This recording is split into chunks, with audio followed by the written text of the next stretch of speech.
Bonjour les enfants, aujourd'hui nous avons un nouvel élève qui s'appelle Monsieur Christian Cabrol. Ça va? Salut les petits gars. Aujourd'hui, à Chézy-sur-Marne, les enfants vont à l'école Christian Cabrol, un nom illustre qui ce jour-là prend forme pour les élèves. Qu'est-ce que vous connaissez de Monsieur Cabrol? Célestin? C'est un chirurgien. Oui. Il est né à Chézy-sur-Marne en 1925. Il a fait la transplantation cardiaque. Il a pris le cœur d'un homme mort et remis dans un homme qui était malade. Bonne réponse. Le nom du professeur Cabrol évoque pour nous tous la première greffe cardiaque en Europe. Tu sais comment il s'appelle? Comment ça s'est passé, la première greffe de cœur? Ah, la mienne, enfin la nôtre. Qu'est-ce qui s'était passé à l'époque? Oui, c'est ça. Oh, c'est toute une aventure. En ce qui concerne la préservation du cœur greffé, nous avons fait une perfusion continue des artères coronaires. 27 avril 1968, cette journée va marquer l'histoire. Christian Cabrol est alors chirurgien à la Pitié. Il se rend dans la chambre d'un malade souffrant d'une affection cardiaque incurable, lui propose la greffe comme l'opération de la dernière chance. Est-ce que cette transplantation chez l'homme a posé chez vous un problème de technique particulièrement difficile? Non, car depuis le mois de janvier, notre technique expérimentale est exactement celle que nous avons suivie lors de l'intervention. C'est au cours de ces derniers mois que nous avons définitivement mis au point la technique qui nous a permis de réaliser cette greffe. Quand on a enlevé le gros cœur malade, c'était comme ça, qui battait à peine. Et quand on a mis ce petit cœur normal, on s'est dit, mais ça ne marchera jamais. Alors on a tout mis en place, le cœur était arrêté, on lui a donné un choc électrique.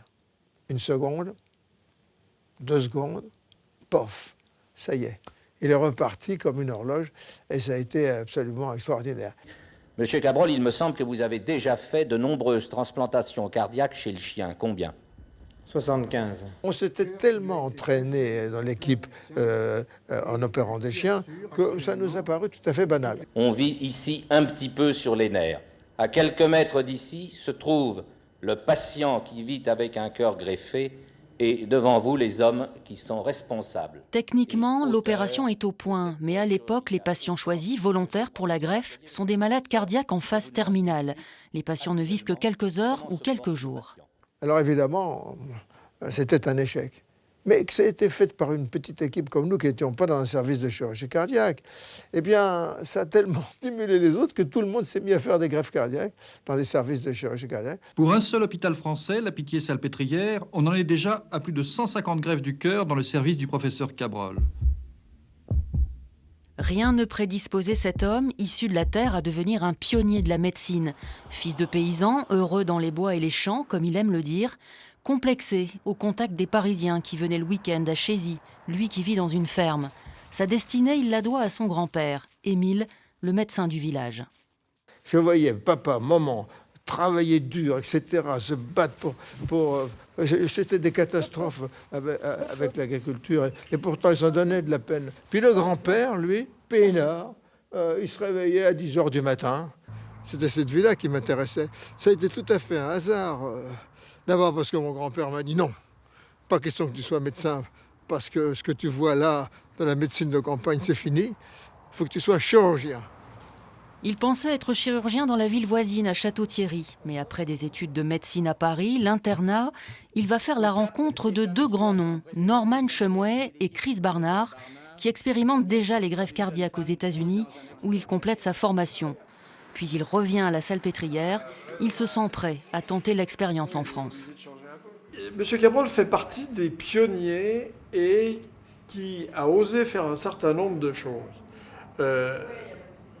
La médecine à l'heure actuelle, très réglementée avec des protocoles, je ne suis pas sûr qu'on pourrait démarrer la transplantation cardiaque s'il fallait le faire maintenant. Mais il n'a pas fait que ça. C'est lui qui a poussé aussi sur l'assistance circulatoire le cœur artificiel total. En 2000, il se bat pour un centre d'innovation en cardiologie, un lieu de recherche pour améliorer les traitements des maladies cardiaques. Aujourd'hui, à 89 ans, le professeur vient chaque jour à son bureau de la Salpêtrière. Il faut toujours trouver des financements dans ce domaine. À l'époque, une actrice l'avait soutenu, Mireille d'Arc, qui l'a opérée à cœur ouvert en 1980. Fantastique, Mireille. Quel bonheur. Alors, on va parler... Vous avez été le premier à me caresser le cœur, à me toucher le cœur. C'est vrai, oui. Hein? Avec beaucoup de délicatesse. Hein. Ah oui, énormément. J'étais très fière qu'il m'opère, très heureuse qu'il m'opère. Je suis en salle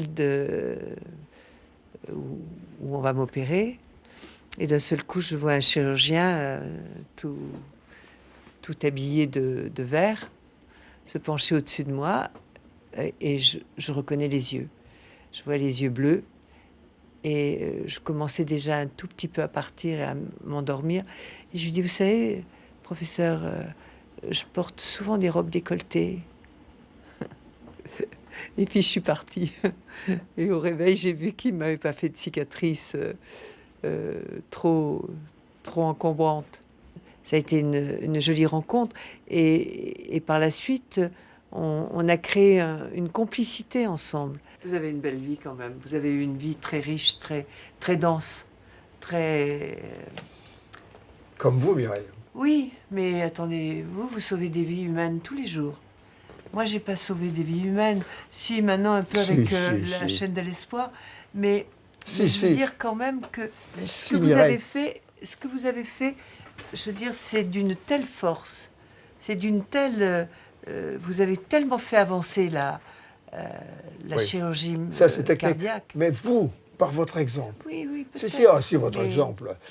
Moi, après, quand j'avais des malades, etc., ça sera comme Mireille. Ça sera très bien. Ne vous en faites pas. Ah oui, ça, c'était un réconfort pour beaucoup de malades, ça. Si. Faut mettre ça à votre actif. Hein. Merci. Ok, je prends. Si. Bonne continuation, vous aussi. Seul compte le don de soi, c'est sa devise. L'homme de cœur poursuit son combat pour le don d'organes. Toute sa vie, il a suivi ce que lui disait son premier patron à l'assistance publique. N'envie jamais les autres, fais mieux qu'eux. Il y est arrivé avec un humanisme et une modestie rares. Et là, de voir une école de village, la vôtre, qui porte votre nom, qu'est-ce que vous ressentez? Oh, ça c'est, comme diraient les vieux d'ici, je vous point ça. C'est comme ça qu'on dit, hein.